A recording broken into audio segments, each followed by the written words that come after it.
Servo-c has a whole new structure, and it's coherent throughout the system.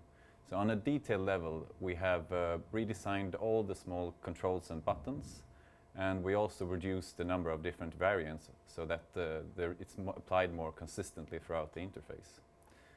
And on a higher level, all the windows have been harmonized. So that means that there are fewer versions, and they always appear at the same area of the screen. So the device becomes more predictable and easy to learn. Our goal has always been to design ventilators that are easy to use. Something that is quick to learn and requires as little attention as possible from the clinicians, so that they can focus on their patients. And Servo-c does this better than any device that we've designed before. And we can't wait to get our users to try it out and feel the difference.